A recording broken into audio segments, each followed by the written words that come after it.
So what do we got going on, Neo? You want me to start?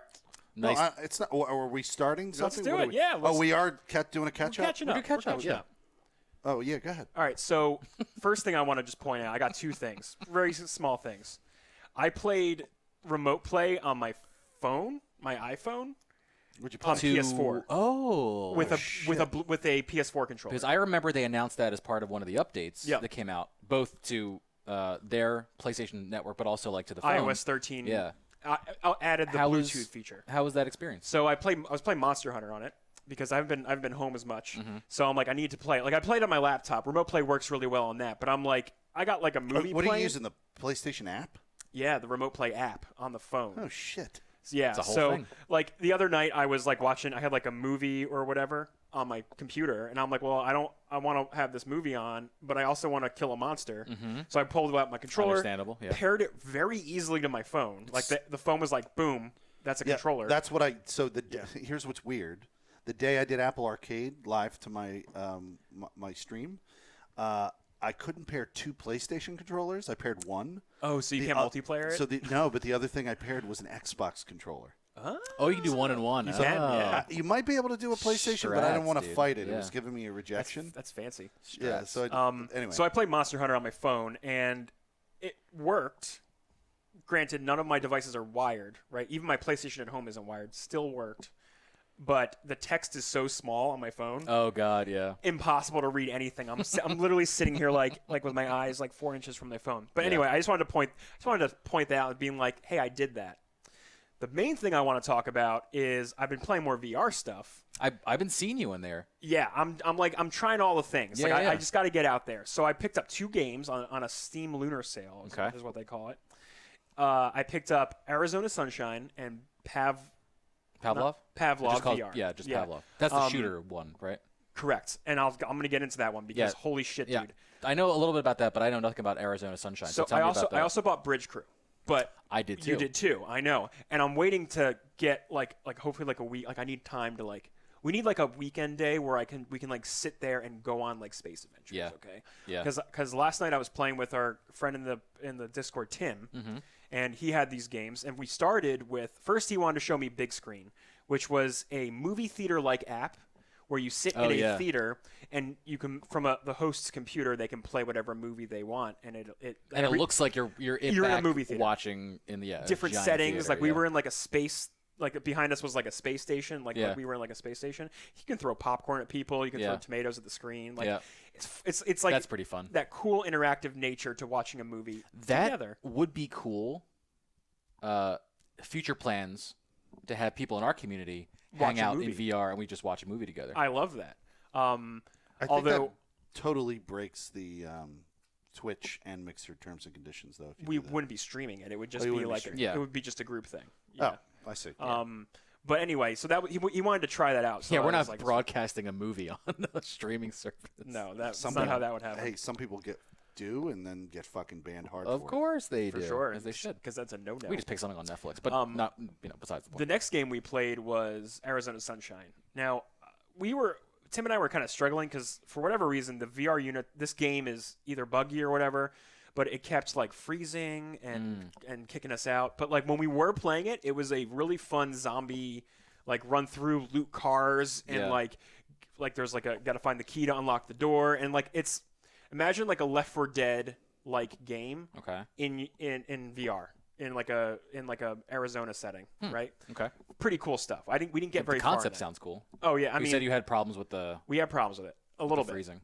Yeah, and it was like crashing and stuff. Yikes. But the main part of our night was Pavlov, which holy shit, this game changes everything about how I view changes everything. Changes fucking everything, dude.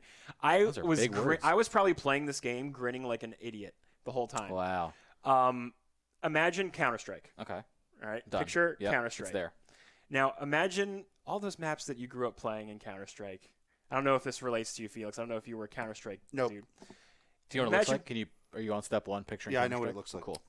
Playing like the Dust 2 map and the Office map, all those classics, right? Now imagine you're standing directly in those areas that you've known your whole life, and then take the ability to the tutorial in this game is nuts because they walk you through how you work with the guns because it's not just you're moving your controller and pointing and clicking. Do you have to hold your shit in specific areas? Okay, so Tim actually has a physical device. Oh, I popped in when you guys were talking about this. He mounts his controllers in this rifle-like stock. Yeah, did you see this, Felix, on the Discord? No. He dropped pictures in. It's actually looks like a gun stock, and you have magnetic cups on the bottoms of your joysticks, your VR joysticks, Pull up a picture. clip in to this grip. So you feel your grip should do? on these two, and then you feel the stock against your shoulder. Oh yeah, I could do that. You don't have We're to. not set up for that. No, We're not set I'm up not for going that to prepare for that. We have to have a better it's- pre-show if we're going to have that stuff appear behind us. It looks something like this. Oh wow, that's. So you have like a literal rail mount system. You put these things. these where are the you need them to be, controllers, and then the stock you feel against your shoulder. Which that alone, I can imagine adding a level of realism. Yes, that's and I wild. can see that helping because in the actual game you have to look down the sights. Now, Wait, do you have to literally bring your things up into your sight? dude? Trip, I'm about to walk you through the process of using guns in this game. Oh my Okay, are you God. ready? I'm ready. So they I've walk been you ready my through whole it. life. They say you're holding the gun in your hand, okay? The buttons on the controller, the B button will drop the clip from the thing, right? That'll eject the clip. You take your other hand and you grab with your finger like this, like you're pinching the clip. You put it into the gun. You then cock the gun, right? And if you keep doing it, bullets will eject and it will empty the clip. Oh shit! Like a real gun. Like a real gun. And then you have to put your hand, if it's the kind of gun Can you that does pick up this. the individual bullets on the ground if you fuck them I off don't know. with I didn't try probably that. Not. Probably not. Where But my then brain goes. you move your hand to the front and you grip, and that will actually stabilize the gun because you can fire it without doing that, or you can grab it like an M4, like if you're holding a rifle, right? So is if you don't do this, is it like a hip fire? It's like a hip like fire. An inaccurate, Exactly. quick little... It's very inaccurate. I didn't do it at all. Got it. All right. So and then that's what you do, and then in Counter-Strike like Faction, you click on the right stick on your controller, move the joystick around to choose what things you want to buy and upgrade. So you go, okay, rifles, M4. Okay, I'm gonna put a butt stock on it, so like a straight stock. I'm gonna put a red dot sight on this, or a 2x scope or whatever, and a silencer, right? Like you can just start like decking out the gun, right? Yeah. Whatever money you in Counter-Strike Fashion you buy using the money you earn throughout the skins rounds. and shit. No, like mods for the gun. Oh, mods. Yeah, to that's make what it I'm talking. And you can do this for any gun in the game, any gun that you have available, like the rifles and the snipers and the shotguns. Yeah. I mostly stuck with the M4. So they showed you how to do all that. Another thing, grenades, how grenades work are, you look down at yourself, you see the body of a soldier wearing fatigues and whatever. And your vest and all your vest. gear pockets. So if let's say you buy grenades in this, they will appear on your chest. So to throw a grenade, you have to literally reach to your chest, pull the pin, click the tab off, and then throw it. That's how you cook the grenade. That's wild. All of that is in this. So You could hold it too long and blow yourself correct. up. Absolutely can. It totally works like that. And I did in the training, by the way. I did. So once you get used to that, that opens up the next thing, which is the movement. Because the game offers the ability to, with the right stick to like quick turn, not as efficient as actually standing and physically moving your body, because you can lean corners, you can duck, and that all physically translates to the game. Well, that's like Damn. that game, that police game that you would play at Dave In the and arcades, Buster's, yeah. Dave and Buster's. It's just where like you had that. to Oh, crouch yeah, yeah. and dodge Except and you're shit. physically in the environment. I know. And it's absolutely because you're doing things like I'm leaning corners, Dude, and I'm tilting, I'm shooting, and then I'm out. I click the clip I out. know. I'm reaching in my back, and then I don't have putting money the clip in for and Pavlov, cocking it. but you're really selling me on Pavlov here. Not only did My mind was exploding the whole time. Every moment you have to do something new. so I can completely imagine what you're talking about, but not because I played something like that, but because I played paintball. Yeah, And by the end of a day of playing paintball, you're very sore. your legs, like my thighs, were just in so much Yeah. pain. And when you do something like that, you're going to end up doing it like pretty Yo, hardcore. when you can feel bullet impacts in VR like you can feel in paintball, Yeah. that's gonna be next fucking level. And dude. it's nice because I'm wearing my surround sound headset, Haptic, wireless bro. headset. Yeah. It haptic shirt. Oh yeah, I mean they're developing that. I stuff. know, but I've seen prototypes. But imagine like the pitch, like you're buying something to put on your body that's going to kick you as hard as a paintball. Like, Well, we know. Let's start with small, pressurized vibrations, pinpointed no, vibrations. but people want realism. There's I gonna be know people they that do. like, I know they do. Like you're not gonna care if you get like something tapping on you, like a little No, cell phone. You want it to be vibrate. like actually physically. Yeah. Yeah. And I we feel know you. how like it hurts like hell in paintball, but you're kind of like it's that like adrenaline rush. Oh my god! know? And you know what? I was actually kind of feeling a little bit of that. And here. it's the fear of feeling that intense pain. You know it's not going to kill you, but you still don't want to, Mm. which makes you play more realistically in paintball versus Right. a video game. So I think if people want to amp the levels up of like competition, you put some haptics on. And to build on what you were saying earlier, Trip, in order to fire these guns, you have to like literally hold the gun up to your face. Yeah. And look down the iron sights or whatever you have. And looking through scopes, it actually emulates the scope perfectly. You see the magnification and it becomes clearer as you pull it to your eyes. It's crazy.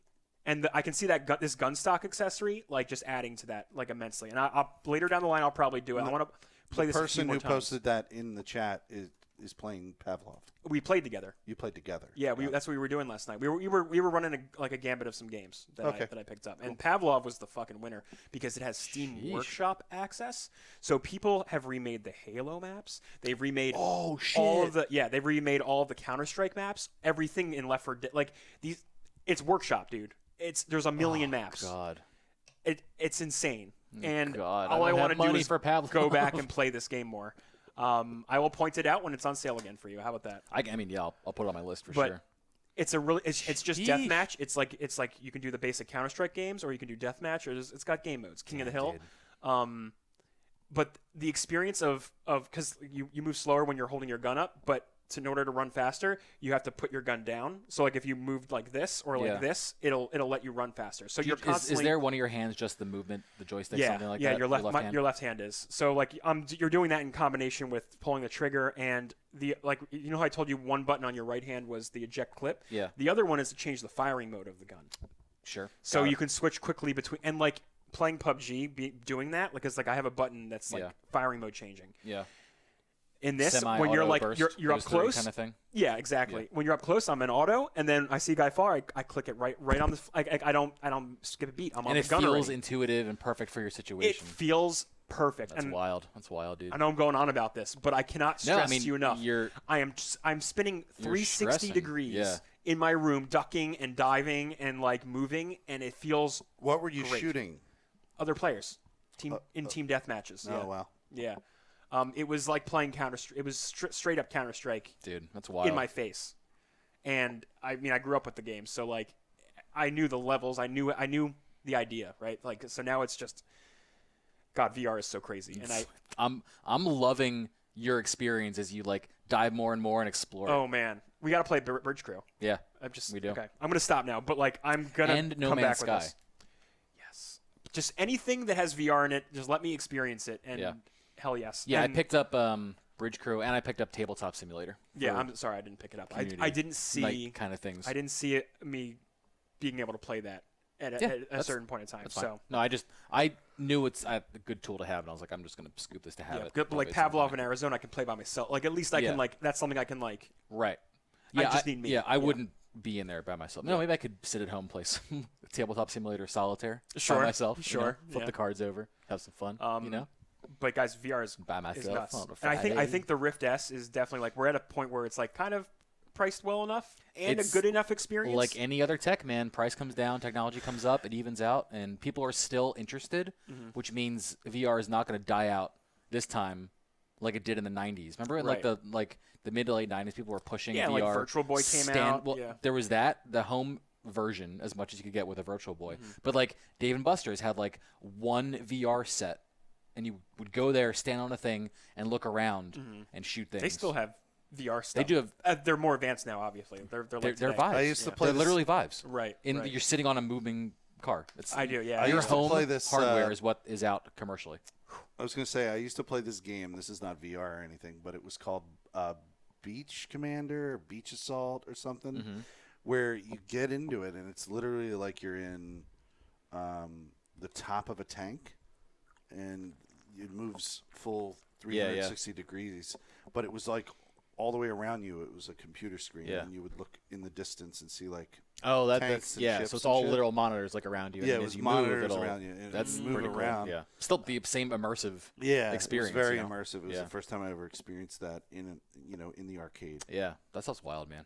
It's crazy. But yeah, I just wanted to get my excitement out there for how Dude, it was great. that experience, like that would be the experience that would sell people on that kind of experience. Yep. Pretty much. Yeah, I get it.